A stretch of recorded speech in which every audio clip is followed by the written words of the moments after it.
Hey guys, what's going on? It's Eli, back with another review video, and yes, you read the title, you know exactly what it is that I'm reviewing. Well, after the success of the Transformers movie about Bumblebee, it would take a couple of years for us to see the next installment of this fresh new Transformers movie franchise, starting with the Bumblebee movie. And yeah, because who'd have thought that this one would turn out pretty good? I really enjoyed it. I thought it was fantastic. Wow. What a great Transformers movie this was, not to mention Peter Cullen, the voice of Optimus Prime, stated that he had a lot of fun working on this Transformers movie. And yeah, that coming from Peter Cullen, I think it definitely shows, but still, sadly, it got some negative response, some negative reviews, but overall, a lot of people have said that this was a pretty good Transformers movie, and probably right there next to the Bumblebee movie. Yes, I'm of course reviewing Transformers Rise of the Beasts. Yes, Rise of the Beasts. Again, just wow, what a fantastic Transformers movie this was. I wish that I could have been able to see this in theaters. I never got around to seeing it on the big screen, but now I finally did, because of Paramount Plus, and yeah, after seeing it finally, I really enjoyed it. If I'm gonna continue saying that, I really enjoyed Rise of the Beasts, because again, starting with the Bumblebee movie, a new direction on, the Transformers movies, and a fresh new start for the Transformers movies, because I'm pretty sure, because after the last Transformers movie with Mark Wahlberg, that marked the end of an era for the Transformers movies that started in 2007, and a new fresh Transformers movie franchise would start with the Bumblebee movie. And fast forward a couple of years later, and we would get the next installment, which would be Rise of the Beasts. So, as always, read the description / the story. Optimus Prime and the Autobots team up with a down-on-his-luck young man, an inspiring historian, and with a powerful faction of Transformers known as the Maximals, to combat a sinister force from outer space that threatens the Earth and all mankind. So the film itself, and with what's in store in Rise of the Beasts, this new batch of Autobots called the Maximals. I did say that correctly. And they have this powerful weapon called the Transwarp Key. It is a very powerful device that enables its user to unlock portals to other worlds. And the Maximals use it to escape their homeworld right as Unicron, and yeah, Unicron being in this movie, arrived to consume it, with the Transwarp Key enabling them to travel thousands, if not millions, of light years to seek refuge on Earth.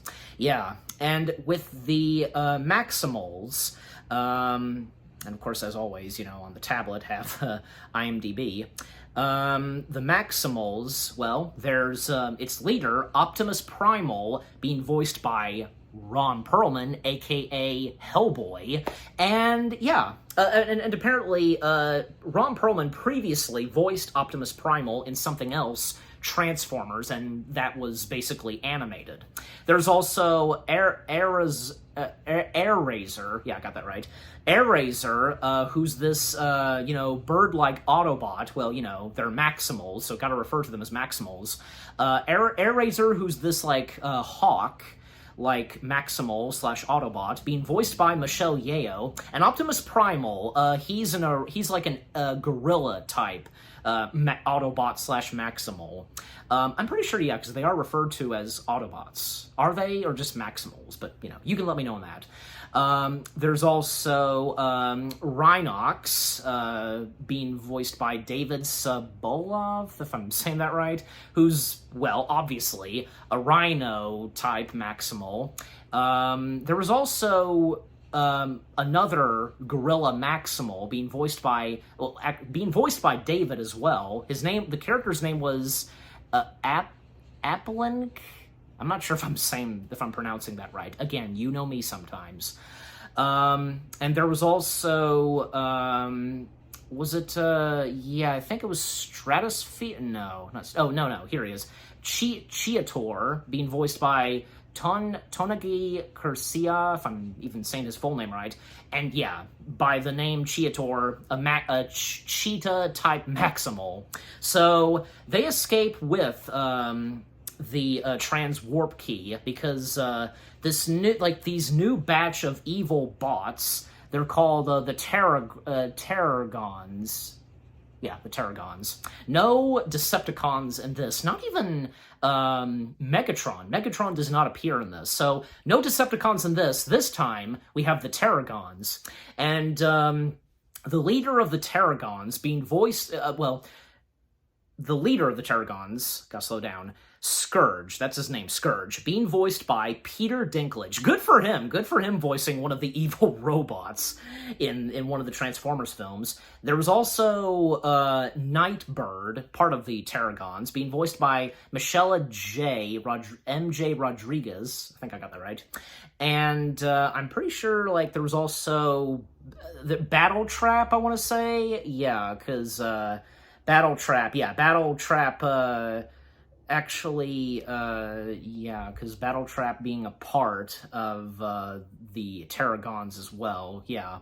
And he's also voiced by David Sobolov, if I'm saying his last name right. There's also Transit, I think, one of the Terragons, the bad robots, being voiced by John DiMaggio. Yeah, I'll get to the rest of the Terragons and Autobots as I, proceed on with the story. So again, the Maximals, they escape with the transwarp key, and then we come to New York City, 1994, and we have one of our main human characters, Noah Diaz, played by Anthony Ramos, if I'm saying his last name right, who, he lives in Brooklyn of New York, and his little brother, Chris, being played by Dean Scott, Vazix, if I'm saying that right, and their mother, I think, it's her, Miss Green, being played by Lenny Parker. And one thing about Noah's little brother, Chris, is that, he's currently not feeling well. He's sick. And Noah is trying to apply for a job where he's good at, technology and wizard technology, as he's referred to. And I think, he's also part of the U.S. Army. And he's trying to apply for a job because of his techniques and such, but he unfortunately does not get the job. And he has a friend named Reek, and at first, Noah turned down something from Reek, but after Noah didn't get the job, he then spoke with Reek, and basically stealing a car in a garage, and that's what happens. And what happens next is that, our other human character, Elena Wallace, being played by Dominique Fishback. Yeah, I think I got that right. Works at a new museum, and the new museum just received an artifact that, had never been seen before, and this is something very mysterious, and Elena grows attached to this and is very curious what this is, and it has to do something with AirRaiser, if you didn't know at first. And the symbols, the markings, like this code on this statue that resembles AirRaiser. And a co-worker of Elena's named Jillian, played by Sarah Stiles, who's full of herself. And, even when Elena's trying to get Jillian, into this and interested on what this artifact is, and, when she learns about it, Jillian just doesn't care. So, yeah.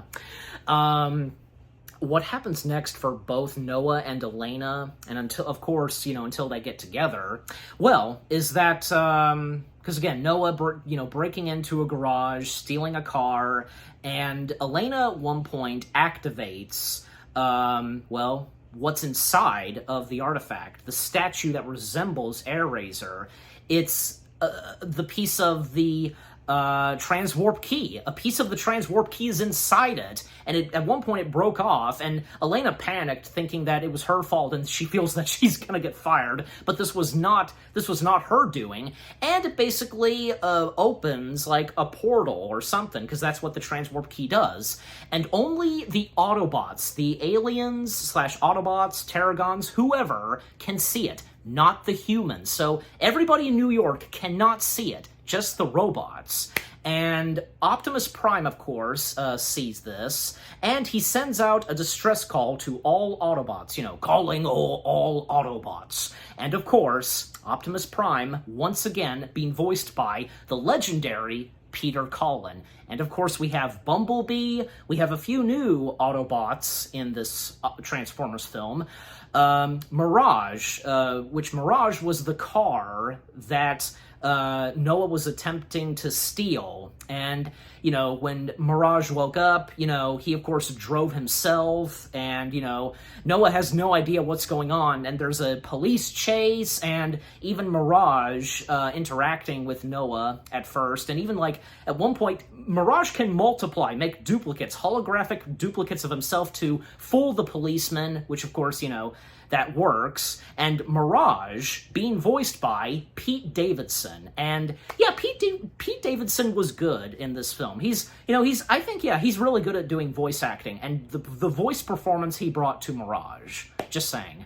We also have RC, and RC being voiced by Liza Koshy, if I'm saying her last name right. Yeah, and she's very well known on YouTube. Yeah, if you know who she is. And when all the Autobots meet up, Optimus is hesitated at first, because of a human, meeting them and discovering them and joining them because of, Mirage, brought Noah with him, and how Optimus at first feels about humans.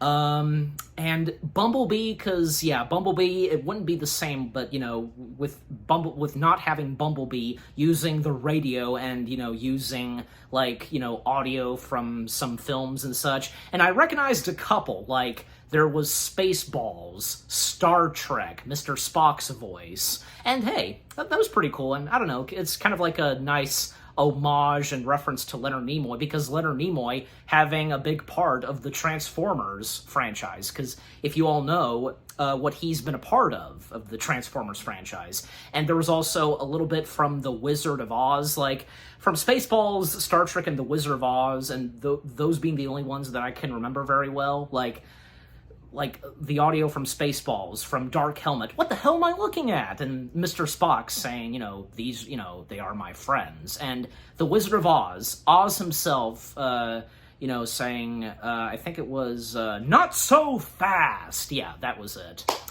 And RC does a scan at one point on Noah, and yeah, he's technically part of the U.S. Army, and, technology wizard, and Mirage recommends that Noah would be a good, a good helping hand to get the missing piece of the key, the transwarp key, by going to the new museum and retrieving it. And Optimus Prime then, accepts and allows Noah to join them, and so they make their way to the new museum, and of course, Elena still being there, trying to figure out what this is and so on. But also, the Terragons, they're making their way there, and yeah, because what happens next at the new museum, Noah going in and trying to retrieve it, and that's where he and Elena first meet, and it doesn't go well at first, and that's when the Terragons, they step in, all hell breaks loose at the new museum, outside of the new museum, I should say, and Noah and Elena just, like trying to get out of the new museum, and they keep, they run into a couple of the Tarragons. Some of them are acting like animals, just like just those kind of bots and Transformers. And a really cool battle between the Autobots and the Tarragons. And Mirage at one point, helping out Noah and Elena. And at one point, Scourge is about to take down Optimus, and oh gosh. Well, didn't really see this coming, but don't worry, because what happens next very later on in the movie, because Bumblebee, he sacrifices himself, saving Optimus. Yeah, Bumblebee, throughout most of this movie is dead. Like, Scourge killed Bumblebee. How dare you kill Bumblebee? But don't worry, because again, what happens next near the end of the movie until I get to that. And by the way, because Bumblebee commented on how Optimus felt about, a human helping them retrieve a piece of the key, and Bumblebee using audio from Star Trek, with Mr. Spock, as I mentioned, saying, they are my friends. And that was a callback to the events of the Bumblebee movie with Charlie and Bumblebee. And Optimus, of course, is aware, and he knows how much that meant to Bumblebee. And yeah, it's true, because what Charlie did for Bumblebee, and now Optimus, he needs to, of course, understand that, someone else like Noah, he's, he won't be a disappointment, So, again, Bumblebee sadly dies at one point. He sacrificed himself to save Optimus Prime, and Optimus just feeling guilty and just, he blames it on himself, especially because how long they stayed on Earth and when they arrived on Earth, and since the events of the Bumblebee movie. Yeah, but it's not really Optimus's fault. And you have those, you just have those moments where you feel like it's your fault, but it's really not. You just feel it. You know what I'm saying? So that's how Optimus feels. And when the battle is almost done, because, the battle finishes when Airazor shows up. And, and of course, Elena figuring out that, with Airazor and with that statue that resembles her and those codes on her, yeah. And not to mention, because Elena, she wrote it down on, a notepad and such, and even, on her hands, these codes that were on this statue of Airazor and such, not to mention, it is a part of Airazor herself, because this, that will come in very later on that's important, and because, with Unicron and the transwarp key, so yeah.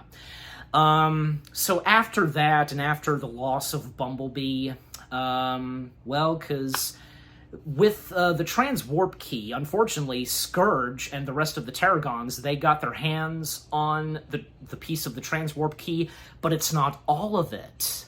No, because according to Airazor, it was broken in 2 pieces. They got the first piece, Scourge and the Tarragons, and Unicron pissed at Scourge because it wasn't all of it, and, just telling him to get the rest of it, and just don't fail me, and so on. The second piece is at Peru, so the Autobots, along with Airazor, as well as Noah and Elena, they travel to Peru.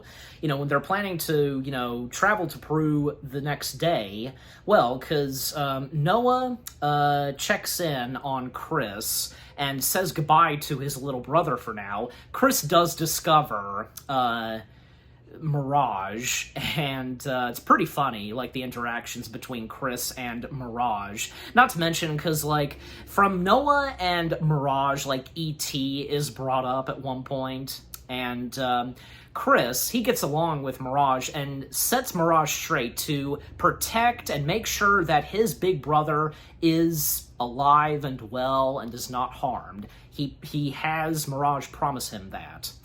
And that's another thing, because, like, the whole thing about being there for someone, you know, how Optimus is over Bumblebee, how Noah is over his little brother, yeah, that's one of those things that's important, and that's talked about a lot throughout this movie, at times, I should say. So the next day, they're preparing to, you know, head to Peru, and they get a lift from an Autobot who's quite a big Autobot named Stratosphere. Yeah, Stratosphere. This big Autobot who is their transportation, and he too being voiced by John DiMaggio. Yeah, because he voices 2 bots in this Transformers film, and how he previously was in one of the other Transformers live-action films.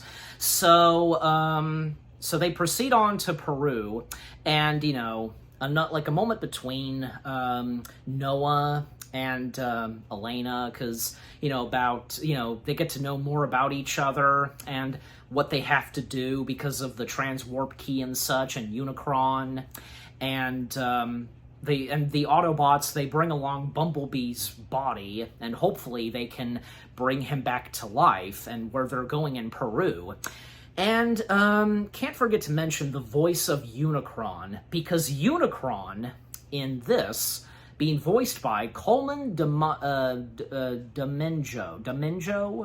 if I'm saying that right? Yeah. So he voices Unicron, and, you know, he's pretty good at voicing Unicron. And, of course, the appearance of Unicron, this big, like, massive, like, space station-looking bot, you know?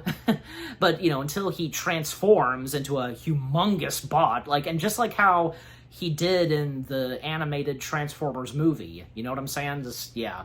So they arrive at Peru, and they find and discover where the second piece of the transwarp key is. Noah and Elena are the only 2 that can make their way in to find it, go underground, and it's like giving you that Indiana Jones vibe. Heck, Noah did mention Indiana Jones, like, you know, like, and pardon my French, but it's what he said, you know, Indiana Jones type shit. Yeah, that's what he said, and it's true. And with the Autobots, because they're keeping an eye on, you know, the Terragons, and they're blending in with the crowd as vehicles. Even, like, these group of teens, like, were taking a picture with Mirage when he was in disguise. That was pretty funny. They also happen to have met up with another Autobot that resides at Peru, that being Wheeljack. And Wheeljack being voiced by Cristo Fernandez. Yeah, I got that right. And there was a funny moment. And you know what? Because we of course get some pretty good funny moments in this Transformers film. Noah comments on Wheeljack's accent. It was pretty funny, and how, like, you know, how Wheeljack he feels that that's racist and such. It is pretty funny. Once you see it, like, you know. So it is hilarious. So Noah and Elena, they do make their way, and supposedly they found where the second piece is. And they open it, and there is no second piece of the transwarp key. Well, and once again, the Terragons stepping in, some of them, you know, chasing after Noah and Elena, while the Autobots, they take on the Terragons like a car chase, and Optimus, you know, he is, you know, taking on Scourge, especially after what happened with Bumblebee, and, you know, this is for Bumblebee, and so on. And at one point, Airazor got affected by Scourge. Scourge threw something at Airazor, and she got affected. And long behold, Elena and Noah, they meet with the other members of the Maximals. Of course, yeah, and I remember seeing that clip, and, you know, how there would be clips, you know, shown before the movie's released, you know, and the one where, yeah, because Noah and Elena meet the other Maximals, and, of course, Optimus Primal stepping in, you know, who are you? And the other Maximals coming in, and the Autobots, like, they're pointing their weapons at them, and Optimus Prime showing up and, you know, shouting, "Stand down!" pointing his weapon at Primal and saying, "I won't ask a second time." I love that delivery of dialogue from Peter Cullen, because his performance as Optimus Prime, what more can I say, and how he delivers Optimus Prime's lines, I tell ya, yeah. And then, sure enough, Airazor stepping in and assuring the Maximals and the Autobots, they're on the same side, and Optimus Primal and Optimus Prime are honored to meet one another, and how Optimus Primal was actually named after Optimus Prime. So that's pretty cool. And it doesn't take too long for everybody to, of course, get along, as well as Noah and Elena, how they are with the Maximals. And according to Optimus Primal, the second piece of the key was moved someplace else, and thus they travel to their destination and to retrieve the second piece. Because we get some more interactions between the Autobots, the humans, and the Maximals. And where they arrive is this little village who these people, they befriended the Maximals, and they looked after them and so on. This Indian village in Peru, and their leader, Amaru, the main Indian chief, being played by Lucas Huranka, if I'm saying that right. Yeah, and they have the second piece of the Transwarp Key. And the attempts to try to bring Bumblebee back to life doesn't seem possible at first. And more dialogue and conversations between Noah and Elena. And the next morning, Elena is the first one to wake up, and she hears something, and it's basically Airazor. It's now affecting her, it's getting to her, being possessed by Scourge. And once again, all hell breaks loose. The Terragons showing up, and the Autobots and the Maximals taking on the Terragons, and, because Airazor being possessed and under Scourge's control, Airazor snatches Elena, because, with the Transwarp Key and so on, and Optimus Primal is quick enough to chase after Airazor and to save Elena, and a fight between Optimus Primal and Airazor, and Airazor really can't fight it back, and she tells Primal to just have her be killed and such, be deactivated and so on, and unfortunately, should have seen it coming, Airazor sadly doesn't make it, and unfortunately, because now the Terragons and Scourge, they now have the entire piece of the Transwarp Key, and for Unicron to be summoned and to just basically destroy Earth, because if you know Unicron, you know what he does. So now everybody is screwed, especially since in order to shut down the Transwarp Key and to send Unicron back to where he came from, they need to have this like special access code. And unfortunately, the access code, which some of it was a part of Airazor, and because Airazor was killed, well, it was lost with Airazor. But Thankfully enough, Elena wrote it down, as I mentioned, and now they have a way to still shut down the Transwarp Key and to stop the Terragons, Scourge, and Unicron all together. So, they all get together and make their way to the location / spot where the Terragons are, and, for Unicron to be summoned, and, and basically, Noah and Elena, they have to get in, and of course, to shut down and use the access code to shut down the Transwarp Key, and with Mirage with them, and to make sure they're okay and safe, while the Autobots and the Maximals, they go in to, battle the Terragons, and it was really cool, because you knew it was coming at some point in the movie, where both Optimus Prime and Optimus Primal, they say, Autobots, Maximals, roll out! Yeah, awesome. Again, you knew it was coming at some point, and thus we finally got it. And yeah, thus the battle begins between the Autobots, the Maximals, and the Terragons, while Noah, Elena, and Mirage, they're making their way, and while Mirage protects them, yeah, and Elena proceeds on, and Noah, he tries to help out Mirage because Mirage is losing, especially to Scourge, and at one point, Mirage, he too gets killed, and he's on top of Noah, and not to mention, because inside of Mirage was a walkie-talkie that Noah had, you know, for both him and his brother, Chris, because, yeah, they both had walkie-talkies to check on one another, and Chris tries to, you know, contact, you know, Mirage and Noah, because, well, Unicron is making his way like a, you know, huge, like, cloud is in the sky, and even New York can see this. Like, pretty much, like, you know, most of the world can see this happening. Like, yeah, the Indian tribe in Peru, they're seeing this, and again, back at New York, yeah, they're seeing it too. And Chris, you know, contacts Mirage and Noah telling his little brother that Mirage is dead, and Noah can't continue because he feels that, well, they've lost. But Chris encourages and convinces Noah that, you know, don't give up and such. And, you know, Noah said the same thing to Chris, to not give up because, you know, with Chris being sick.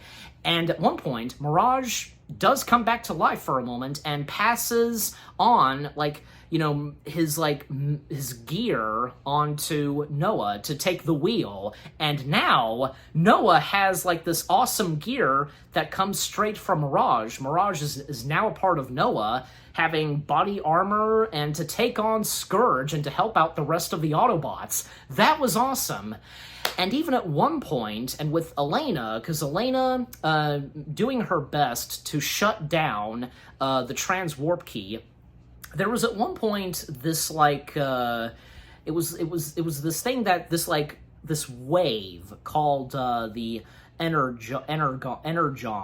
I think that's how it's pronounced. And basically, like, the Energon is the lifeblood of the Transformers, and it serves as fuel for the alien species, and its rare forms can also revive Transformers, or even trigger new transformations in them. So, with that happening, even Stratosphere, he knows what that is, and it makes its way to Bumblebee, where his body rests at. Well, yeah, because you knew it was coming, like, it's gonna bring back Bumblebee to life. So with the battle continuing, Elena's still trying to shut down the transwarp key, Unicron's still making his way to Earth and almost destroying Earth, and with Noah and the Autobots, you know, taking on the Terragons and especially Scourge, both Noah and Prime taking on Scourge. And also it was really cool because more on the Maximals,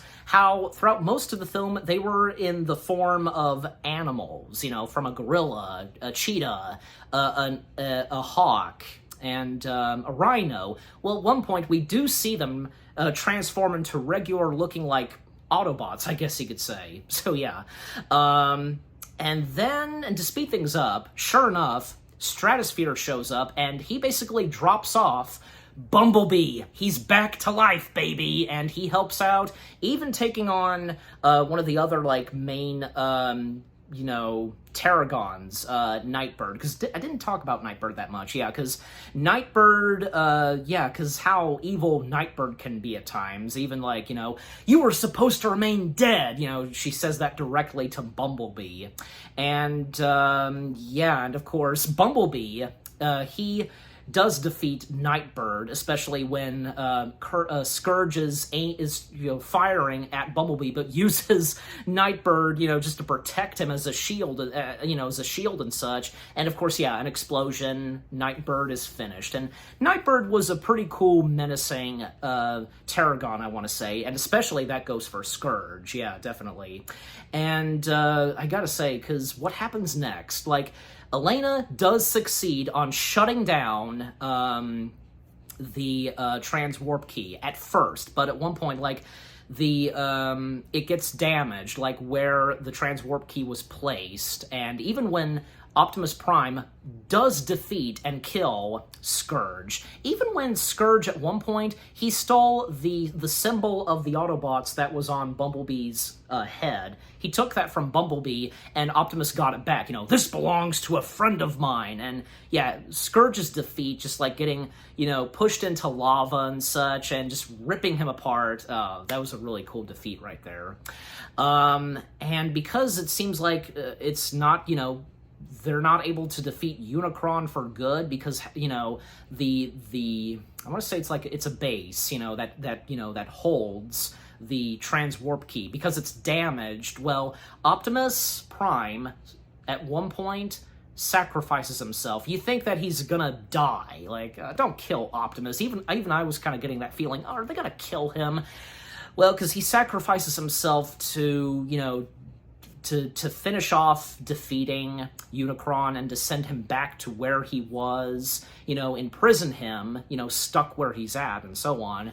And Optimus does succeed on destroying it, and, a bit of a conversation between Unicron and Optimus, like Unicron telling him, I can give you all that you need, and, you shall die, as Optimus says to Unicron. He destroys it, and it seems like Optimus is done for, but sure enough, Noah steps in, and he's not giving up. He's not going to let Optimus be killed.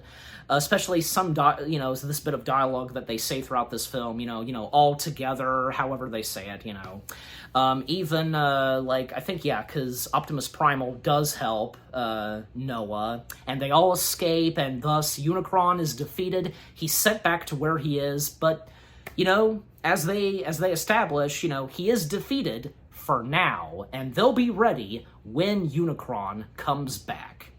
And then we get a bit of narration from Optimus Prime, as in the previous Transformers films, I am Optimus Prime. And we get a bit of narration from Noah, because Noah saying, who am I? I'm Noah Diaz from Brooklyn. And yeah, the many times they bring up Brooklyn, from both Noah, Elena, so.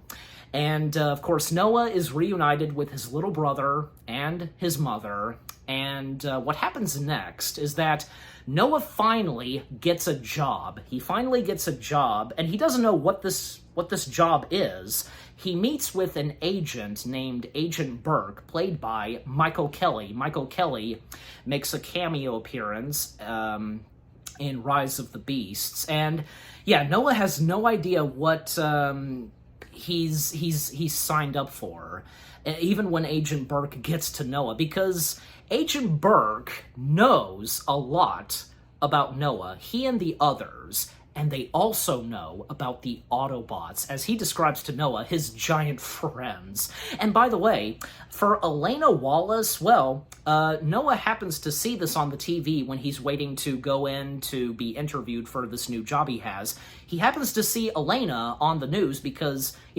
her traveling to Peru and discovering what was underneath and such. Yeah, good for Elena. Good for her. Even Noah is happy to see that Elena is doing pretty good. So, with the conversation between Agent Burke and Noah, it's pretty funny, and, Noah's just trying to keep it quiet, like, I have no idea what you're talking about. And Agent Burke is assuring Noah that he is in good hands, as well as his family, and he tells Noah that his little brother will get the treatment that he needs, and Agent Burke tells Noah that, there are some special doctors that will not question about his sickness or anything like that, so yeah, good to see that, Chris will be in good hands and he'll be completely well. And Agent Burke leaves Noah a card and basically opens, a secret, entrance and, this, aircraft base. I want to say this hangar. Yeah, hangar. And what's on the card and what Noah has applied for and what he's now a part of, G.I. Joe. Yeah, talk about an epic crossover right there. And, seeing as how both G.I. Joe and Transformers, they come from Hasbro, so awesome! Like, what more do I have to say? That is awesome! And seeing as how we did have a couple of G.I. Joe films, so yeah, and now for G.I. Joe and Transformers coming together, that's awesome. And yeah, Noah definitely is in good hands with G.I. Joe, and seeing as how G.I. Joe is well aware of the Autobots, yeah. And then we do get the end credits, but then there's one more scene with Noah, because he's repairing Mirage, and Noah's friend Reek is there, and Reek being played by Toby Nidgui, if I'm saying that right, I don't know. And by the way, because about the character of Reek, because yeah, Reek having Noah, you know, help like break into a garage and steal a car, which of course being Mirage, and because of that police chase, Reek basically, you know, bailed out on Noah, and Reek trying to apologize to Noah, and Reek is just, you know, confused and just wondering like why this car that Noah is repairing is special and so on. And sure enough, knew it was coming, Mirage activates, and Reek is seeing Mirage for the first time. It's pretty funny. And that was a funny way to end the film right there, with one more scene and, you know, when the rest of the credits continue. Yeah, a funny and good way to end Rise of the Beasts. Transformers: Rise of the Beasts. Again, wow, what a great Transformers movie this was. Like, what more do I need to say? I really enjoyed it. The storytelling was really good, the cast of characters, the visual effects, the music, the funny and emotional moments, everything about Transformers: Rise of the Beasts, I think, was pretty good.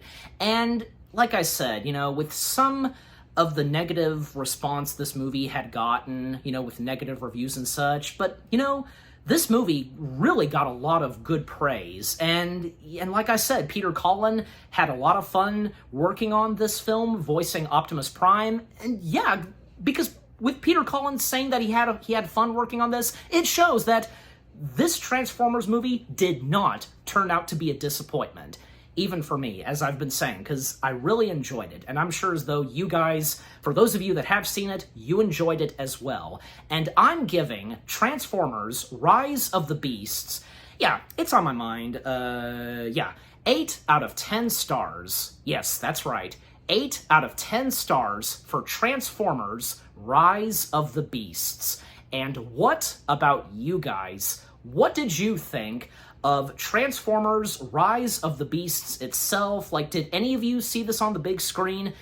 Did you think it was a really good Transformers movie after the Bumblebee movie? Yeah, just let me know. And what did you think of my review? Leave comments and give this review video a like as always. So, with all that being said, thank you very much for watching. I hope you guys enjoyed my review of Transformers: Rise of the Beasts. More review videos are on the way. They're going to be awesome. Keep looking forward, and I'll see you guys in the next video/review. And stay tuned later this week, because the next film I'm going to be reviewing, and I'm not going to be reviewing it alone. Well, let's just say, and how in Rise of the Beasts they mention Indiana Jones. Yeah, now you know. Stay tuned for that. Take care, and until the next Transformers movie, peace out. Autobots, roll out!